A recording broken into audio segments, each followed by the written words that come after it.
It's been nearly 4 years since we've gotten this nightmare fuel, and now with the release of the Snyder Cut, I think it's safe to throw this in the trash now.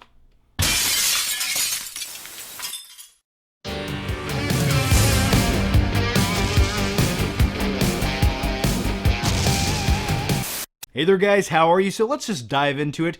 This is a video I never thought I would make, but here we are, and it's probably a video you never thought you would watch either. And I'll keep it real with you. Going into the entire Snyder Cut situation, I was sort of pessimistic. I just didn't want to be let down again. And just a quick heads up, the first half of this video will be spoiler free, just my general thoughts on the movie, things I liked and didn't like. And the second half of the video, I will dive into details, spoilers, new additions that we didn't see before with the Snyder Cut, and a whole bunch of other good stuff. Sort of feels weird saying there's going to be spoilers for a movie that came out 4 years ago that everyone's already seen, and rest assured the outcome of this movie is essentially the same thing you've already seen, but there's so much other stuff that comes before that, and a few additional things that come after that. And we'll talk about those in just a little bit. So the biggest question everyone wants to know, is it better than the theatrical cut?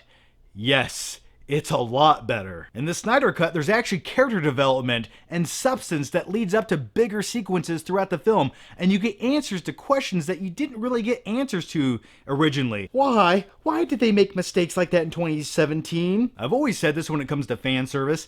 I'm a fan, so service me, as long as it doesn't take away from the story, but it gives audiences what they want to see. And this movie does that, or it gives you as much as it possibly can. Now when it comes to this film, there's a very strong fandom behind it, and any criticisms I have with this film, I already know how YouTube goes, I know how the comments work. John, you're just a Marvel fanboy, or you just hate this movie to hate it. That's not true. I wanted to love this movie originally back in 2017. I was a little bit let down, but look, I'm a dude that has this. I also have this right here. Look at this. That's amazing, isn't it? And if me owning a few Batman toys isn't enough to impress you, just go back and look at some of my past reviews for other DC films. I've given about 90% of them all positive grades. I love Man of Steel. I truly think it's underrated. So when I praise this film or criticize it, just know these opinions are coming from someone who truly cares and wanted the greatest movie possible. The first thing I want to talk about is the home viewing experience of the Snyder Cut. Originally, this was intended to go to theaters and IMAX screens, but with everything going on in the world, we got to watch it on HBO Max in our underwear at home, or at least that's how I watched it. Zack Snyder made the creative decision to release this in IMAX aspect ratio, where there's giant black bars on the side of the screen, but it does give the image more room on the top and the bottom. And when it comes to the home viewing experience, this definitely wasn't my preferred version to watch any movie in. It sort of just reminds me of watching movies on a old CRT TV back in 1995 where it's just a square. Now, had the option been available to actually go to an IMAX theater to watch this film presented in IMAX, that would have been truly immersive and awesome. But unfortunately, no one's going to have that option, or at least anytime soon. I don't think they actually have any plans to present it on an actual IMAX screen.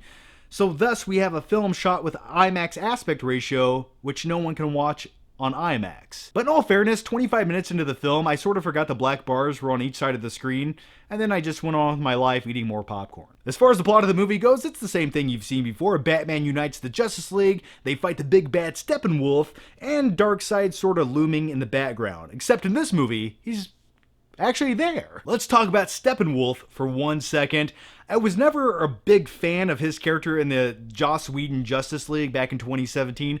I thought he was just a big generic bad guy for the Justice League to punch and fight until the end of the movie. He was more or less just a speed bump for them to get over until they eventually met Darkseid. In the Snyder Cut, at least he looked more menacing. I really enjoyed his armor. At times his CG monster face looked a little bit goofy. The biggest difference between the theatrical cut and the Snyder Cut is, in this film, Steppenwolf, well, we learn more about his character. We learn his motivation and why he's doing what he's doing. There's a few scenes where he's having a conversation with Darkseid about why he needs to take over Earth and keep taking over other planets, and that's because he owes Darkseid a debt of 50,000 worlds before it's paid off.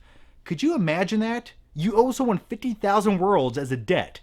I owe student loan debt. Like, I can't imagine owing 50,000 worlds. And speaking of villains, DC's biggest badass villain of them all, Darkseid, finally shows up for a handful of scenes. It feels sufficient if this was supposed to be Justice League Part 1 leading into Part 2 down the road, and then you actually establish the character to do more and have more of a personality, because he definitely doesn't have the charisma or the ideology or or as much depth as someone, and I have to do a Marvel comparison here because I don't feel like there's anyone else to compare him to besides Thanos, but Thanos had way more charisma and sort of a personality, and Darkseid just feels like I'm a big evil guy who wants to destroy worlds. As far as the actual Justice League, the heroes themselves, I would say the biggest difference this time around is you actually get way more backstory, way more character development, and I would say the majority of this goes to Cyborg's character. I was surprised at the extensive amount of scenes that involve Cyborg that we've never seen before. We get his entire origin in this film.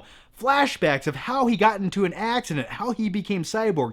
We get way more scenes of him and his father in that relationship. We also see him learning his powers and his abilities and struggling with that. But the most important thing we get from the additional footage of Cyborg is we get a much better understanding and explanation between Cyborg and the connection of him and the mother boxes and how that technology works, because sort of the plot revolves around these three mother boxes, and I don't think we ever really got to understand how they function, or at least how they brought Superman back. But in this film, they dedicate a scene to truly explaining how they work and the power behind them, and I felt like that was much needed. So yeah, if you're a Cyborg fan, you more or less get the origin story of Cyborg in the Snyder Cut, and it felt much needed to make you care about his character and also tie him into the story. When it comes to the other characters of the Justice League, Aquaman, Batman, Wonder Woman, and the Flash, you get way more additional footage of them, but nothing as extensive as Cyborg's. Nothing was more removed from the theatrical cut than Cyborg's storyline. Now let's briefly talk about my favorite character,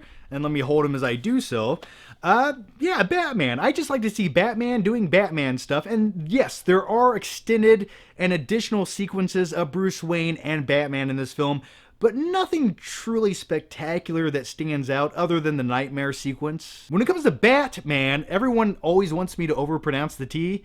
Batman, there's only one major addition that we get in the Snyder Cut with his character, or at least one that stood out to me, and that's a piece of technology that Alfred creates for the Batsuit, which plays into the story later on in the movie. Now I'm going to wrap up the non-spoiler section of this review with my final thoughts on the climax and my grade for the film. So as far as the climax of the Justice League Snyder Cut goes, it is immensely way better than the theatrical cut, which I always hated the climax of that film. I hated everything about it. And here's why. Do you remember that minor subplot about that small farm family living in the Soviet Union, where at the climax of the film, Flash essentially is just pushing a pickup truck with a little kid in it to save the day? That's all he's doing? And then for a few seconds, Superman picks up a house full of people and he's flying by with it? Yeah, all that stupid shit, that's gone now. And what the Flash is doing in the Snyder Cut version of Justice League is so much more amazing, pivotal, and I'm gonna use the word epic.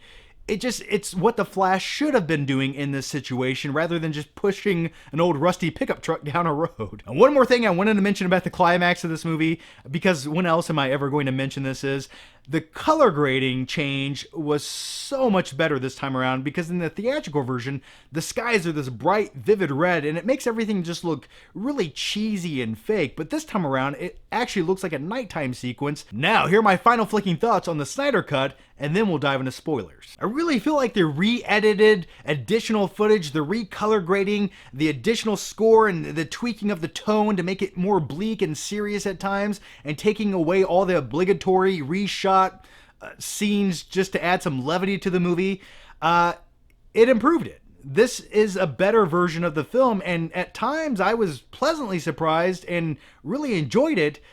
And I think had this been the original version that we got, we probably would have seen a Justice League 2 by now. And in one way or another, this is the ultimate redo movie. Imagine you're Zack Snyder, and for 3 years, you get notes and complaints and criticisms of what the movie should have been from fans online, and then you get a chance to make that movie, correcting all of those mistakes, including all those additional things you wanted to do, and giving fans what they want. And that's what happened, and that rarely happens, ever. And it's sort of amazing that this actually came to fruition. It exists, and you can watch it. Maybe not today when you're watching this video, but in a few days you can. My biggest complaint with this film is the runtime. Now, hear me out for a second. I understand that they were going to throw everything they had into this movie because why not? Here it is. Take it, enjoy it. and I understand that completely. But as far as pacing goes, and cutting a movie down to where it's streamlined and it flows, and you can rewatch it every few weeks or whatever you want to do. I mean, I watch some movies every couple weeks, like The Dark Knight. Every time it's on Netflix, I will stop and watch the movie, or Thor Ragnarok, for example, or Infinity War, or whatever. But a 4-hour movie, that is dedication.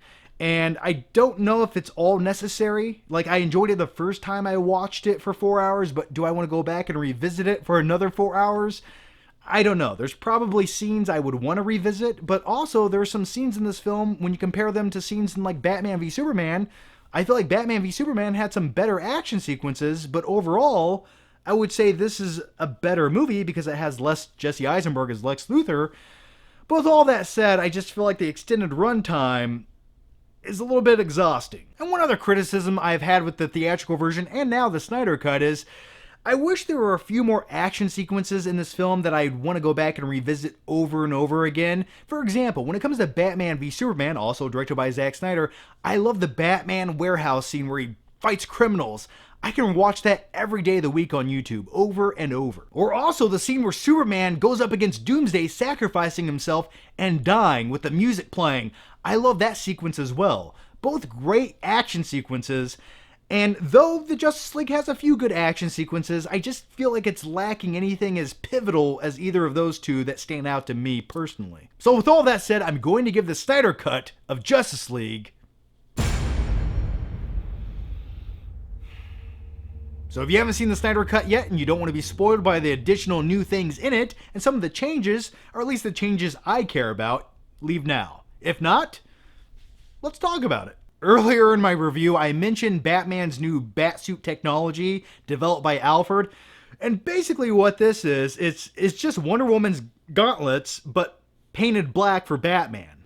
Yeah, Alfred makes Wonder Woman's gauntlets, but for Batman. And they even reference this in the movie. It just sort of felt lazy. It's like, okay, well, we got to even the playing field for Batman somehow, so give him this. And later in the movie, it stops Steppenwolf from killing him when he absorbs all of his power. And that's really the only reason that exists. Also previously mentioned in my review, I alluded to Flash doing something actually important in the climax of the film rather than pushing a pickup truck. And that's right, he reverses time in the climax of the film, because what happens is the Justice League fails and Steppenwolf sort of wins for a few seconds. And then Flash reverses time just far enough back by running around in circles where they can undo that mistake, and then Cyborg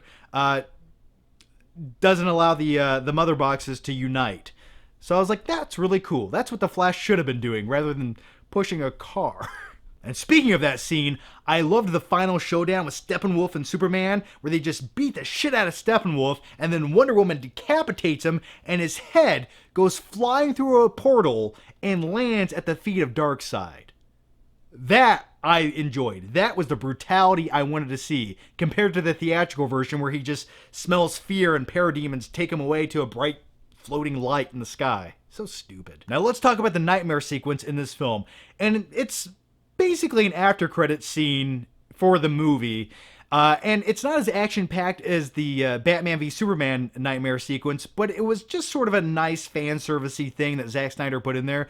And it's more or less an excuse for Batman to have a conversation with Joker, played by Jared Leto.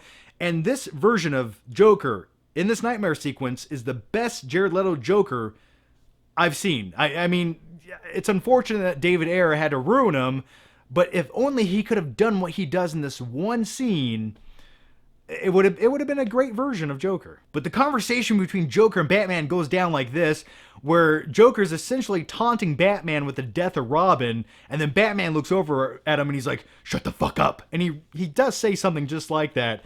And then they make a truce, and then in the background you have Deathstroke just standing around, and I was like, that's what they're going to do with Deathstroke. They brought him back just to stand around in the background and say like one line. I was like, where's my Batman Deathstroke fight scene? I mean, I wish maybe there could have been more of an action element outside of the Joker-Batman conversation in the nightmare sequence. Maybe they could have all teamed up and fought something for just a few minutes. That way we could have seen Deathstroke in action. Like, that would have been nice, but we didn't quite get there. But overall, I really did enjoy that conversation between Batman and Joker. And now let's talk about what happens after the nightmare sequence in the final scene of the film. And I think everyone's going to be happy to see this, especially if you're a hardcore comic book fan. We finally get Martian Manhunter. Now, there is a scene earlier on in the film establishing him. What happens is Bruce Wayne wakes up from that nightmare sequence, walks out to his deck, and floating above his lake is Martian Manhunter saying, hey, I heard you're starting a Justice League. I can join the team. I'm a really nice guy. But yeah, he doesn't quite say that. But more or less, that's what happens. All right, guys, those are my thoughts on Zack Snyder's Justice League, the Snyder Cut. We finally got it. It exists. And one day we can watch this on 4K Blu-ray, or at least that's what I'm going to do, because I just can't wait to get rid of this thing. Ugh. I just realized the sun is coming up. I've been talking about this movie way too long. As always, guys, leave your thoughts, your opinions down below. Let me know what you guys thought about the Snyder Cut. And if you guys want more videos, or you want to listen to my podcast exclusively for YouTube members or Patreon supporters, I'll put a link to that down below. If you want to join me, awesome. I hope to see you there. If not, well, I'll see you here then. Either way, just don't leave me. I want to see you next time. I'm lonely, and I'll see you guys next time. Take care. Bye.